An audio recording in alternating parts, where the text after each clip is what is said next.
Hi, I'm Helen, and I just want to show you my top 3 restorative poses today. I'm a chronic sufferer of Lyme disease, and so previously I wasn't able to even put my legs up the wall because they wouldn't go straight because I had inflammation in the knees. Now I'm in remission. My knees are almost getting back together, like getting back to their full capacity almost.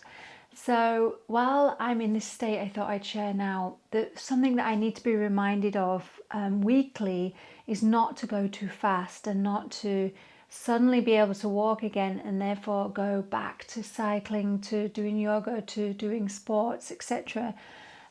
Rapidly. And I must, after all the rest I've had to do for the last 3 months, it's very important not just to skip it suddenly. And so restorative yoga is really about aligning the nervous systems, allowing you to deeply rest. And today we won't stay so long in the postures, so you have the choice to stay longer. Restorative postures, you can stay from 5 to 15 minutes or even longer. Sometimes I might do one pose for 20 minutes, 25 minutes, and that's really, really effective. So let's begin. So if you have bolsters at home, the first pose we'll do is Viparita Karani, legs up the wall, and I will use a bolster. If you don't have a bolster, you can just take your butt to the wall and then slide up and around and put the legs up the wall. If you have a bolster or a cushion, then I have 2 here, then you grab your bolster, place it not right at the wall, but enough so you can sit on it, then lying gently back, swing your legs around, and then move yourself so that your sitting bones can go all the way up, and then your sit bones drop down, so the placement of the bolster is just in the lumbar spine, but with an allowance to let the sit bones drop towards the earth. And then take the hands up, cactus arms, or wherever you can release the shoulders, relax the shoulders. I like this cactus position. And then gently close your eyes.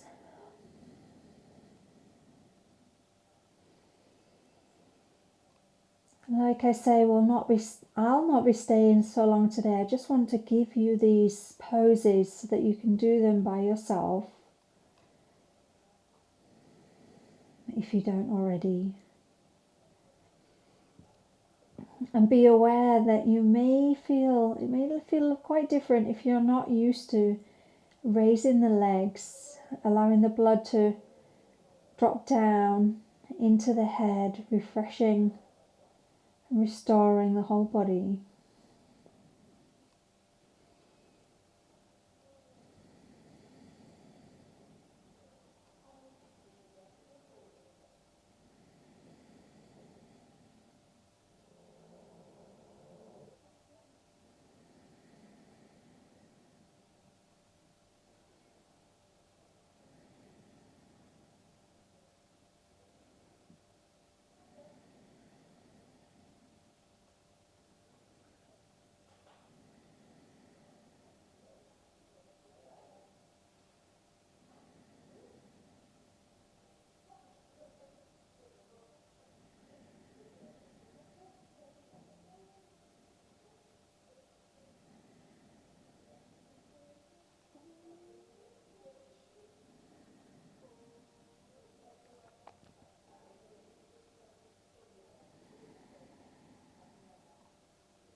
Being with the breath, non-doing, knowing that you're in exactly the right place where you're supposed to be, and you're giving your body opportunity to really help heal all the cells in the body.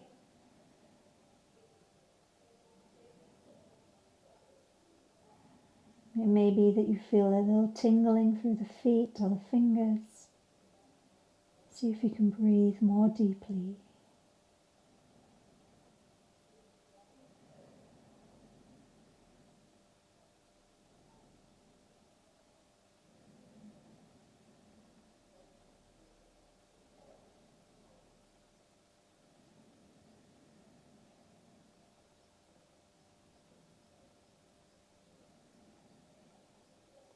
And then widen the legs apart if you have the space. Just be aware that if it creates any tension or pressure through the knees, you can always stay in the first position.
And gently bringing your legs back to the sky for a few more moments. As I said before, you can stay in this position for up to 20 minutes or however long it feels comfortable with the legs. And it may be that you just do this pose.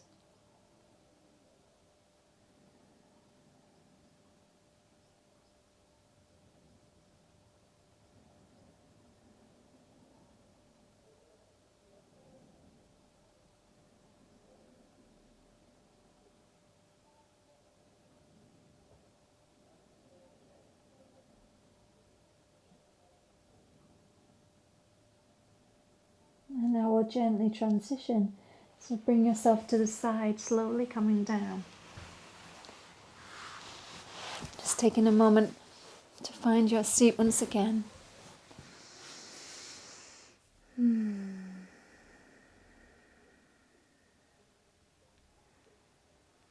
then the next pose we'll do is Salamba Savangasana. So it's also with a slight elevation to the legs. So, and often I have done this where I just do this for this pose on its own for 20 minutes. And then to combat the pose, you would draw the knees into the chest afterwards. But this is really a wonderful pose. It's opening the chest and the heart, but also elevating very subtly the legs, so it can help restore. And here, take the belt around the legs. I take it to the thighs so that the legs don't fall apart. And then I'm lying back over the bolster, feeling around about the bra strap or just below the shoulder blades. And if I tip my shoulder blades back now, the bottom tips touch the bolster, and then I'm taking the head and the neck back down to the earth. Now it may be that you feel it's too much for the neck, maybe tipping's too far. So then you can place a cushion or something underneath the head. So, as I said, we'll stay here for a few moments.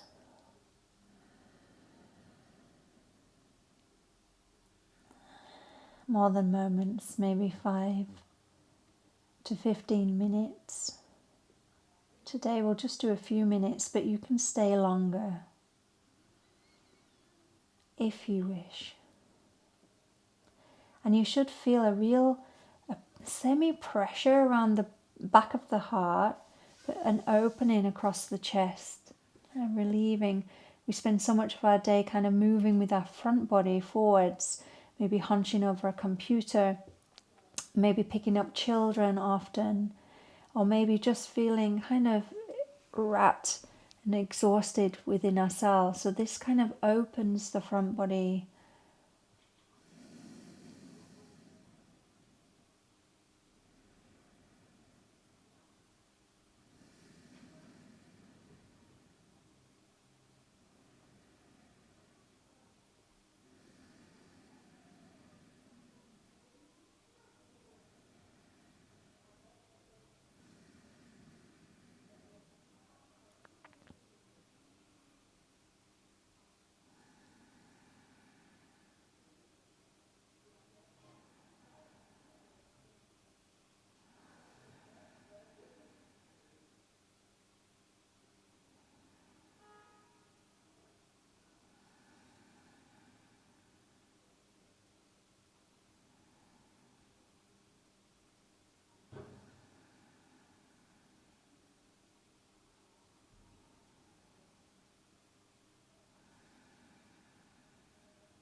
Now it may be that you're staying longer.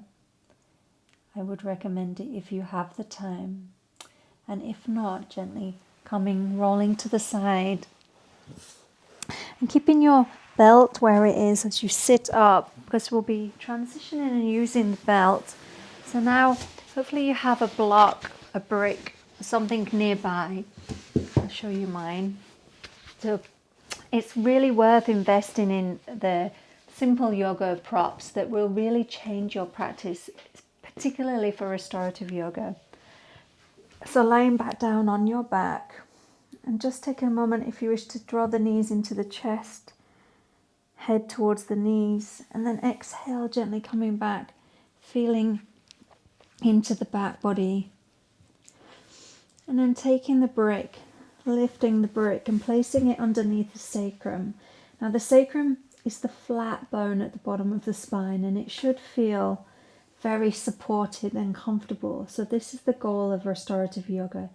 At no point should you feel uncomfortable. And if you do feel uncomfortable, then the position is not right.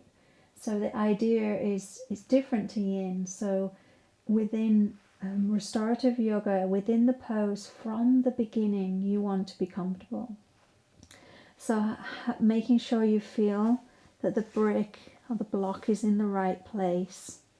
So I recommend it not to be too high. If it's too high, you'll find that you won't want to stay there for so long. And then just shift the shoulder blades down. Maybe draw the chin to the chest and then relax the palms. So you can see once again my knees are kind of supported by the strap so they don't splay apart. So that helps you relax for longer. And then close the eyes.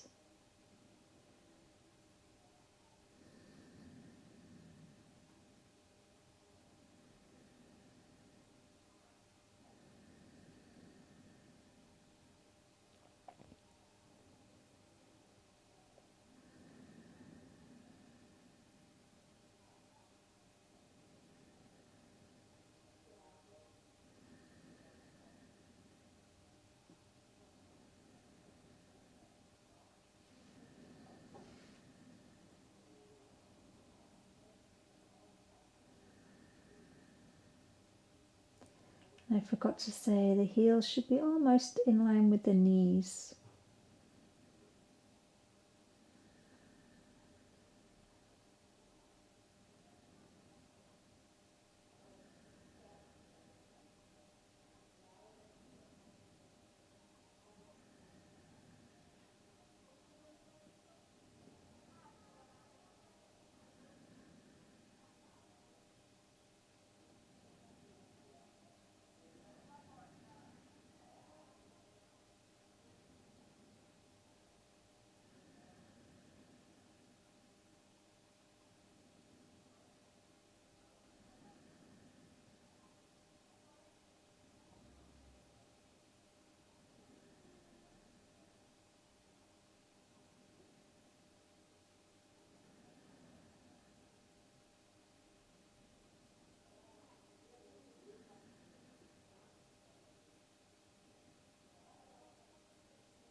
So now gently draw the chin to the chest, and once again your option to stay here for longer.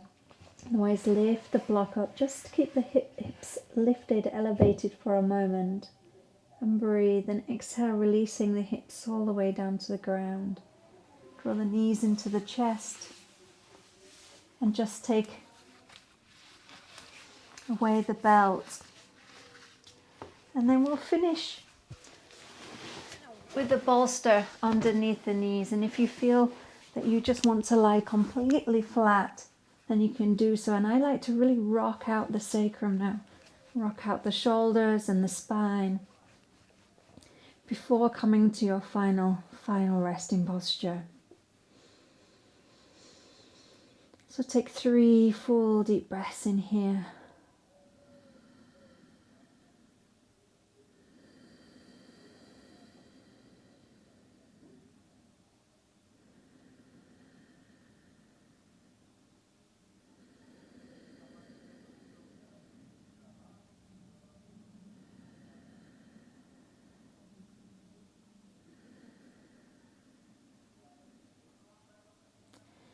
I'm going to leave you here today to stay in your resting Shavasana, the final corpse pose, as long as you need.